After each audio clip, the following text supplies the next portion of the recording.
Now we're right here with a whole nother different person, Mr. Reggie Kinds. How you doing there, sir? How you doing? Now, Pleasure. Reggie has a real inspiring story also, going from trouble to triumph, and I'm glad you're here. You want to share your story. I really appreciate it. Now, Appreciate being here. if we can start at the beginning, so so we can know, so the viewers will know what exactly, what went on and how you were able to eventually triumph your troubles. Take us back to the beginning. What was it like for you coming up as a child? Well, for one, I grew up in this neighborhood. Well, this is where I got the game. This is where life just started showing up. I had open heart surgery at an early age. I didn't learn how to walk till I was 9. My How old grandmother were you died. when you had the open heart surgery? I was about 6. 6. Yeah, I had what you call 2 heart murmurs, and the holes was growing rapidly. And somehow my grandmother, and back in the 70s, somehow she made enough money to get me to have open heart surgery. And next thing I know, I couldn't walk because I'm real slew-footed. I could still turn my feet around. My knees used to fall. Then I had to get what you call braces. If you ever seen the movie called Forrest Gump, I wore the same braces with the platform shoes. Went to a school called Cripple Society at the time. Did that make, not to cut you, did that make you feel less than the rest of the children? Did it make you feel less than? No, I was a child. I just didn't know. You know what I mean? I just knew the normal kids, what I call quote unquote normal, was mean. Oh, they were mean to you. Yeah, they used to talk about a person. He can't walk, and and stuff like How that. how did that affect you at that age? Right? Kids could be cruel. It made me very angry at a young age. Made you angry. I just wanted to walk and show them, and one day do what they do, and I'll do what they do. It just wanted to make me better at the time. It wasn't too later on in life that the anger started coming in. It started developing. You didn't know you were building anger up right then and there. You just know you had to prove yourself. Well, I wasn't building anger at that. I said it wasn't later on till I started developing anger. At first, the anger didn't come into my grandmother died, my grandfather died, and my mother, she suffered from the same thing I suffer, and my father do too. And she used to leave me alone because she had started having kids. I'm 10 years older than my brothers and sisters. I got 8. Okay. I'm the oldest. Okay. And she went with a dude called supposed to being a pimp. Okay. Or player or hustler, whatever. You know what I'm saying? So I seen the abuse. I seen all that. Then that's when the anger started coming. Wow. Okay. And you still at a young age then? Right. Preteen now? About till 12, 10, 11. 12, 11? Yeah. So now, okay, so it wasn't anger at first, but you had something to prove, and then you're dealing with your family gets these same issues. Now you're starting to question even God, why this happened to you and your family. Was it ever a thing like that? Well, I didn't question God because I didn't really have a relationship with him. I didn't develop. I was showed how to pray and everything. At that time in my life, I was misinformed by the misinformed. You know what I'm saying? Right. And what I mean by that is that my mother and them, they ain't have no sense. I mean, in certain areas, I didn't have structure. Right. So when the God, of my understanding, they used to just, throw a Bible in front of me and I read. You know what I mean? Right. Then I started going to some churches, but it was like religion. You know what I mean? So it I didn't ain't really fulfill you. It Right. gave you a story, but it didn't fulfill your life. It didn't answer the questions. Am I right? It didn't answer the questions you needed to be answered. Was it a thing like that? Well, it was like basically, why am I going through all this? Right. Why you take my grandmother? Why you Right. take my grandfather? So now you're not getting answers. You're starting to get angry. Yeah, I'm getting angry because I'm getting hungry. I'm getting angry because a nigga beating on my mama. I'm getting angry because she leaving the house for weeks at a time. You know what I mean? Right. So it's like, what you gonna do? I had goals of going to school and doing all the right thing, but it's a thing called desperation. Right. It's time to get money. So where Fuck did the your bullshit. anger lead you to? Because anger leads you at the end. It leads you to a point. So Well, where did that? anger left me from running from myself, what I call running away. Anger led me to fighting all the time like I got something to prove. It wasn't that I was tough. I used to thought I was tough. But you talk too much, so I hit you. They used to talk about, my mother and what she was doing and how I dressed because I was bummy. My head was nappy. Right. So only thing I can do, I couldn't come back because I ain't have nothing. Right. So I'll bust you in your mouth and I'll try to take yours. And you took solace in that. You took solace in the fact that you can hit somebody upside their head. Well, what's the definition of solace? Well, what I mean is you took some type of pleasure in it. You felt like you couldn't communicate it no other way because you didn't have the things that you had. Well, what I took in, you're going to quit talking. If you ain't helping, I'm going to take. Okay. And then I got with a group of kids. First we wanted to be Dynamite Devils. Then we said, fuck it, we're going to be the Parkwood Players. You know what I mean? Shit, for real. You know what I mean? Fuck being some devils, we're going to be some players. You know what I mean? Right. Is that what was going on? Right. You know what I mean? So were your guys, the Parkwood Players, were they going through some of the same challenges? I'm not even talking about physically, right, but some of the same things you were dealing with? All of them. We all came from broken homes. Only one family really had a mother and a father, but that was so disrupted. You know what I mean? They had their issues, but we ran like a rag pack. We all felt each other's pain. It was a sense of loyalty. It was a family that I never even had. They call that a gang now. Well, it always really be a reality is. It always been a gang. Even if it don't have a name, it's a street. It's a street. You know what I mean? We all grew up together. We all felt the same pain. Right. You know what I mean? It's like when you first deal with a woman, you don't even know about the woman. Like for the streets, I'm about to give you a scenario. But then until you get into it, you get to seeing all the pain, all the suffering, what comes with the gang. Right. You know what I mean? But at first, we just loved each other. We all we had. Right. They mother smoking dope. They ain't smoking dope. They alcoholics. Right. You know what I mean? Abandonment issues. So you guys were doing what they call gateway drugs, marijuana, the drinking and everything? Or the first rule, we didn't even... We started off hustling. Started off hustling, making money together. That was the thing, the money. And then, right. then well, what happened was what come with the money is the lifestyle.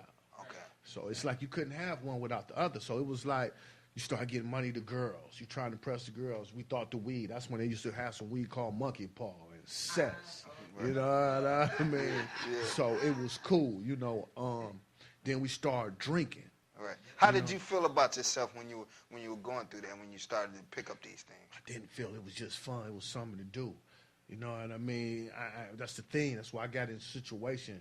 I suffered from disease of addiction. At first, I didn't think. I just did. I did as you did. Right. You know what I mean? Right. If this was cool, this is what I'm doing. Right. You know what I mean? It was like we had a rule, don't never get off dope or you going to die. You know what I mean? They're going to kill me. They're going to disown me. I never let them know for a long time. Okay. You know what I mean? But I ain't get into that part yet. But it was like I started kicking it. We smoking weed, drinking. Right. Sometimes, what I learned, insanity is a very thin line. You could cross over and don't even know it. Right. And one day I did. Give me an example, like when you felt you crossed the line. When I kept going to prisons. I lost who I was. You know what I mean? I was on an animalistic level. I just wanted to survive. I didn't want to enjoy life. You know what I mean? Right. I just found a religion now. And right. the religion I found is enjoying and living life. Let me fathom that. You said you didn't want to enjoy life. You just wanted to live. No, I wanted to survive. You wanted to survive. Right. That means just get what I can get, eat.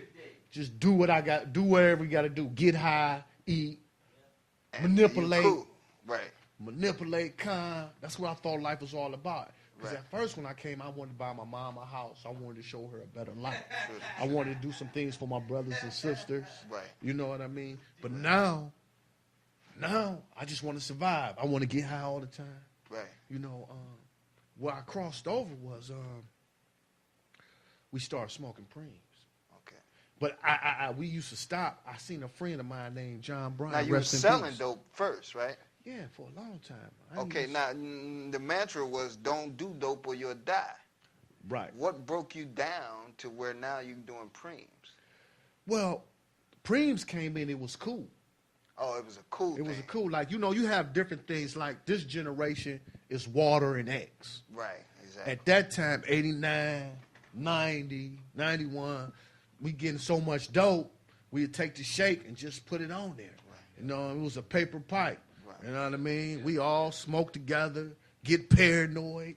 You know what I mean? But we Right. all hung together. We didn't do it. Then some of us started sneaking off, taking some dope home, Okay. getting high with them bras. Right. They taking it on another level. You know what Right. I mean? Right. But we had each other, and we didn't do that.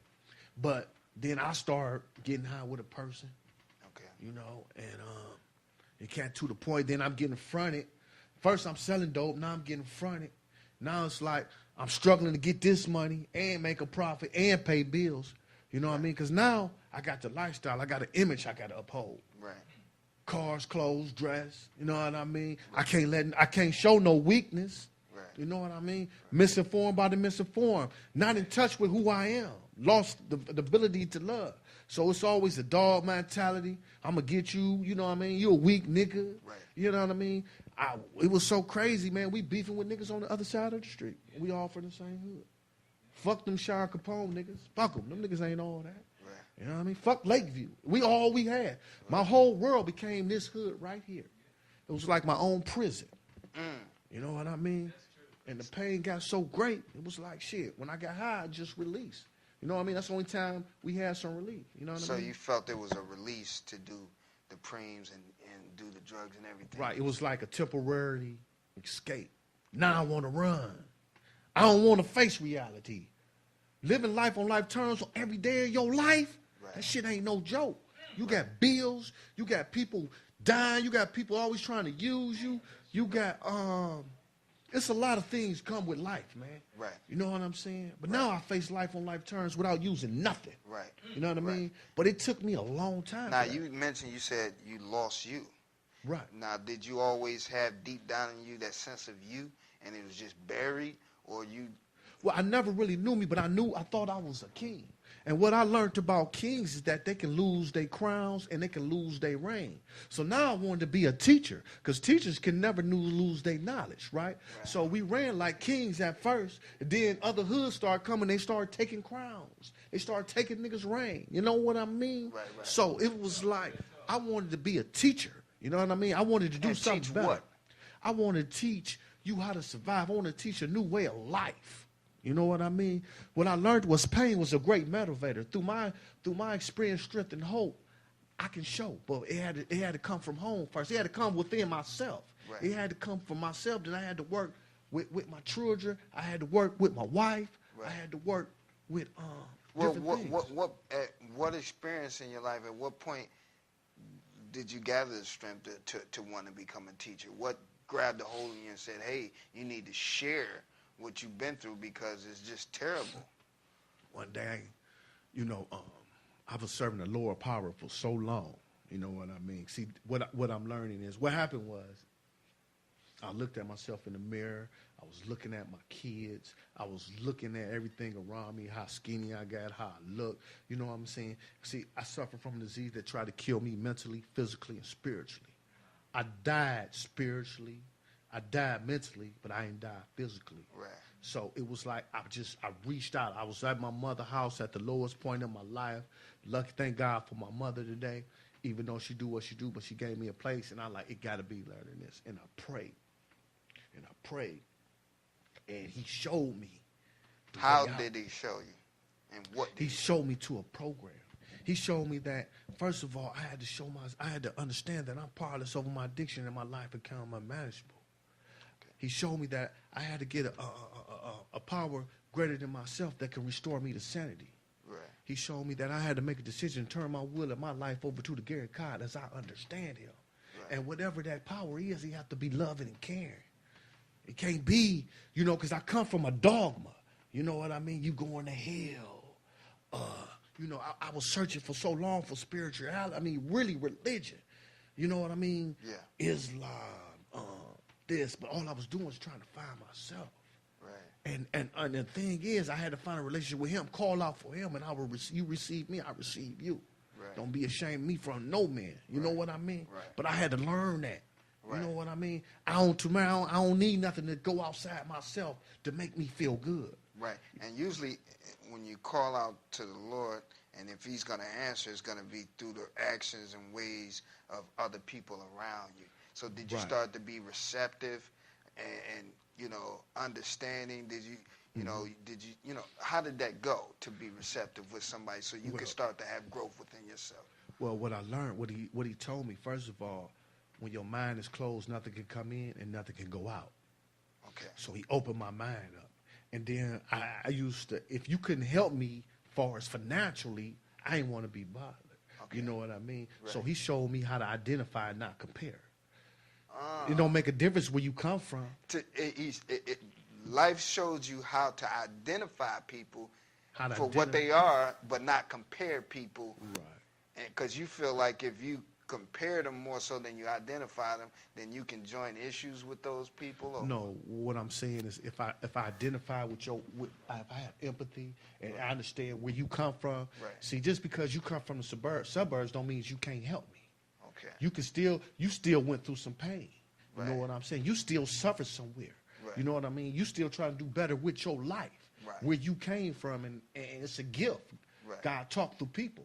Right. So what I'm saying by identify, if I can identify, instead of saying, well, he got them clothes, you know, he come from the suburbs, he didn't go through what I went through, right. Don't means that I can't identify. I learned how to love you unconditionally, because that's all it's about. So with that had to come some easing of the pain. Very much so. So okay, so now you're starting to deal with easing of your pain. I'm being restored to sanity. Being restored to sanity. Easing pain. Now, how do you stay on that road, on that route to drama-free life? To, you know, nothing. Life is never pain-free, but you know, painless. Right. How are you still on that road? What is keeping you there? Well, prayer, meditation, writing is spiritual. I have a book I read out of. I have some words that I write. I go through another spiritual institution because I need extra help. In order to keep what I have to give it away. Okay, now that's what I want to hear, because you hear prayer all the time, but some people don't know how to pray. I mean, we can, like I was telling Tracy, you know, you can pray on your knees for 6 days. There's some food gonna come on the table, but it's not gonna come unless you go get it. So you know, you're actively, you know, you're taking on principles. I'm assuming that you're taking on certain principles in your life to keep you strong and on the right route. Right. And you're going about that. Is any truth to that? Well, when I say about prayers, like basically I talk to God like I'm talking to me and you. Okay. You my Father.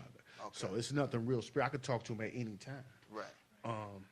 And far as spiritual, order to keep what you have to give it away. You got to help, because it's all about helping each other. It's all about love. To keep what you have to give it away. Right. Okay. And Right. Okay. So to keep your sanity, maybe you had to give away the pain. You had to let go of that too. Well, I have to. So you had to share your story? No, I have to show attraction rather than promotion. And what I mean by attraction rather than promotion, I have to show you how I'm living. I mean, I can show you, I could tell you a story, yeah. But if I'm not living it, what's the difference? You know what I mean? Right. If I come in here, if y'all would have seen me walking down the street bummy, messed up, and all like that, yeah. and looked in my eyes, because it's the window to the soul, you ain't see nothing, you probably wouldn't even have me here. So it's the way I carry myself, the way I hold my head up, the way I talk, the right. way my demeanor is, the way when I say sometimes giving the way is just being a listening ear. Right. Sometimes giving the way is you give bits and pieces, because everybody can't handle all at once. You have right. to give them little feed. Everybody ain't ready for solid food. Right. So it's like you have to feed them bits and pieces if they ready for it. If God bring it on me to give it to them. You know what I mean? Now, anger and resentment and, you know, and hunger, that's all heat and passion. Just like a volcano when it erupts, you know, that lava cools and hardens. Mm-hmm. What did your pain and anger and resentment and wishful thinking harden into right now in this day and time? Well, it hardens into love, appreciation for life, don't take things for granted. You know, I still have a problem with my thinking all the time, because once you suffer from the disease, it's like it switches. You know what I mean? It's like now I don't get high. I've been clean for like 4 years. Right. I like sex. I'm a married man. You know what I mean? I got a wife. Right.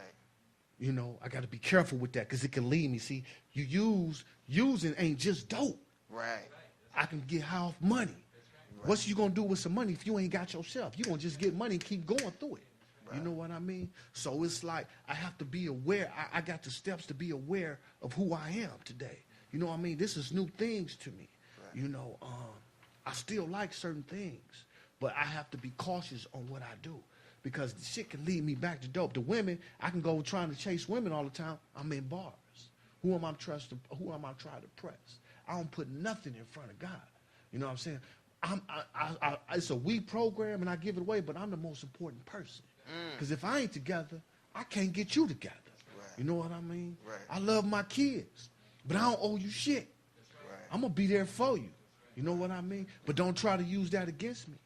Right. I'm going against some spirit. I got to go through some things that's trying to kill me. It's a lower power and it's a higher power. And it don't come, my addiction know me. Your disease know you. It's cunning, baffling. It's here to destroy me. Obsession, compulsion, and self-centeredness. You know what I mean? Right. The obsession is a thought. Like, damn, I'm sure is hungry, right? Right. But now I'm overeating. I can't stop eating. Right. You know what I mean? Because once I start the compulsion, the obsession is the thought of eating. Right. And then the compulsion is once you start eating, you don't stop. Right. Now I done gained all this wealth. The self-centered is I'm not taking care of myself. I'm eating, and I can't do things with my kids. I can't go to work right. I'm oversleeping. I got high blood pressure. Right. I got bad heart. Yeah. You know what I mean? See, the disease just don't come in. They come with sex, food, money. Yeah. Good. Rolling bean pie. The best on earth. Baked freshly daily. Rolling bean pie. Get yours today. Call us at area code 216-355-9702. We will deliver to you. Call us. Get yours now. Bean pie. It's good. Yeah, I love it.